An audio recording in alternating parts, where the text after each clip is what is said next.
Hello everyone, welcome back to my channel, and we have come to the last unit of our theories of sociology. This deals with various social thinkers in India and what were their concepts of various different topics such as equality, freedom, etc.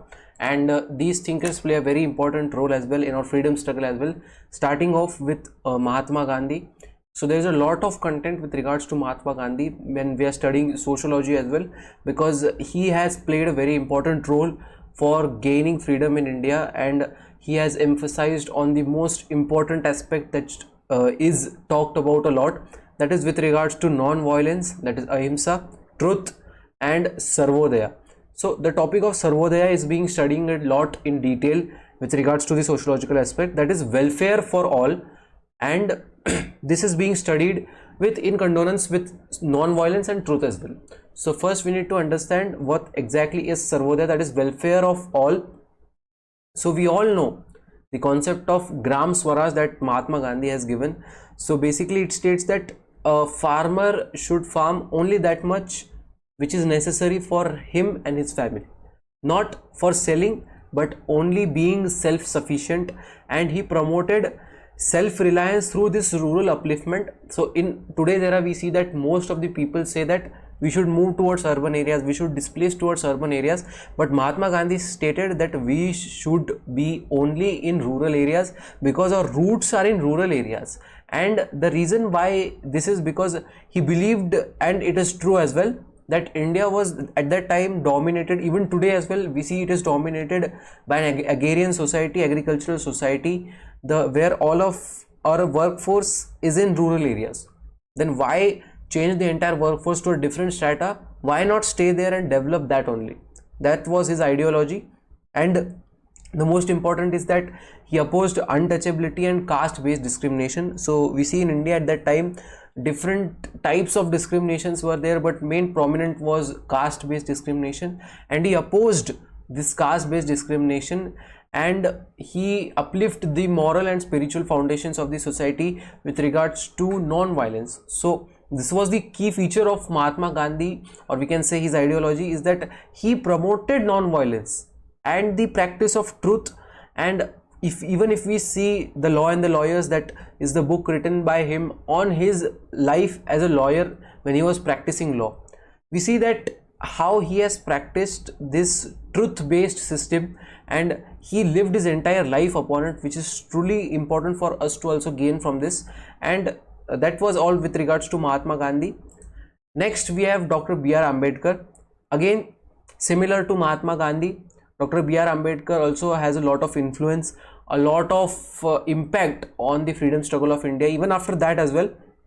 So he was a champion of Dalit rights, social justice and equality, because we see he ended that caste based discrimination that was there prior to the independence of India. Then he gave status to the minority communities. He emphasized social justice and equality principles in our society, because at that time caste system was very cruel and it did a lot of harm in our society, it did a lot of taboos in our society, and he annihilated that entire type of caste system and entirely established a newer form of society. And the most important that he played an important role was the enactment of our Indian Constitution. He was chairman of the drafting committee and played a lot of important role in incorporating the values of different constitutions in our Indian constitutions, that we will see when we go with regards to constitutional development, that is our subject. And then the importance of education, political participation and economic empowerment for marginalized communities. So this was his main concepts with regards to the independence of India. Well, there are a lot of more things, but due to a paucity of time, I have dealt with very short with regards to what was his contributions in our society with regards to the independence of India, enactment of constitution, etc. Third, we have the most important as well, Amartya Sen, as he is an economist and philosopher as well. Technically, he has a lot of importance and emphasis on economics in India. So he stated that he was known for his development as freedom. So he advocated that individuals' choices and freedoms were to expanded through its economic capacity, and he emphasized that how democracy, education and health are the most three important factors which will lead to development. And again, the most important is that he was the critique of inequality and poverty, and he promoted that there shall be an inclusive growth among the individuals. So major contribution with regards to Amartya Sen is that he was an economist and entirely dependent on the democracy and the role of democracy for economic development, again education and health with regards to development of the same. The next few topics are given. First topic is with regards to fundamentalism. So fundamentalism states that when there is a rigid adherence to the traditional beliefs, it can automatically lead to intolerance. So what we have seen in the previous unit, that how social change happens when someone challenges the norms and beliefs that are there in the society, which leads to social change. Similarly, that is itself fundamentalism, that when the beliefs and values are rigid, automatically there is certain deviant behavior by someone, it will automatically lead to intolerance. Therefore, it is called as fundamentalism, that when there is certain thing that is too rigid, it will automatically tend to break, or someone will tend to break it. The next topic is with regards to secularism. We all know that when India gained independence, we called India as integrity and unity among the nation. That is in our preamble itself. That is the topic of secularism is being deeply discussed in our Indian constitution, that all religions, despite coming from anywhere, religion is separate from state.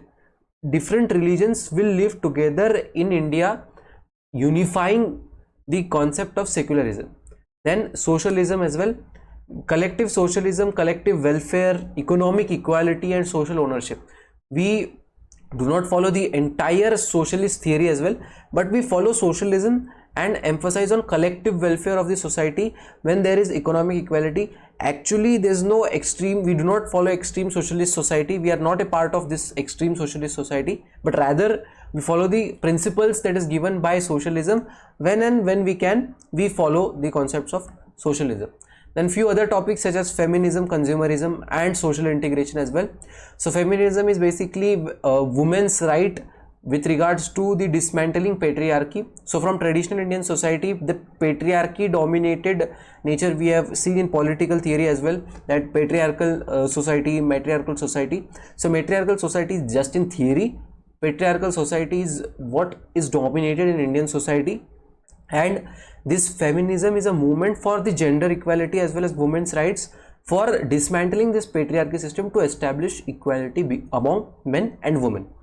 Similarly, coming to consumerism, consumerism is basically the cultural orientation towards consumption.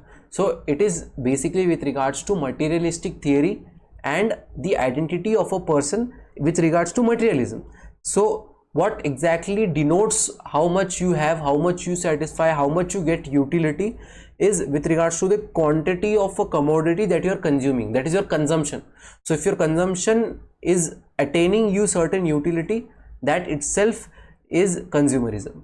Then last topic is with regards to social integration, that is process of uniting diverse group into a cohesive society, that is relation with secularism as well, that unity among different types of communities that are coming together. Then last topic is in this unit is with regards to nationalism. So nationalism we have already studied in detail in our political theory, but covering in short, it is the ideology that promotes national identity, unity and pride. So when you have the feeling of unity among different people who has shared history, shared dialect, shared culture, shared beliefs, then automatically this unity feeling comes into play when you can establish a sovereign state with this united feeling. That is that feeling is called as a nationalism, and it can be inclusive or exclusive.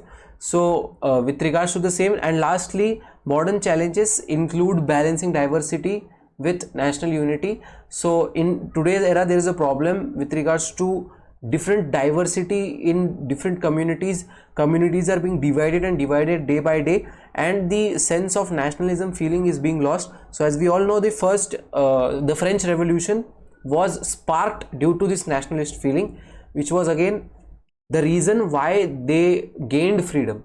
So this nationalist feeling is very important, but now we see that Different communities are being divided day by day on the basis of any factors, and this feeling is certainly being lost there. And with this, I have concluded the topic of various social thinkers, discussing it very shortly, not taking much of your time, because if we go in depth of each and every thinker, it will take more of a time. Thank you so much.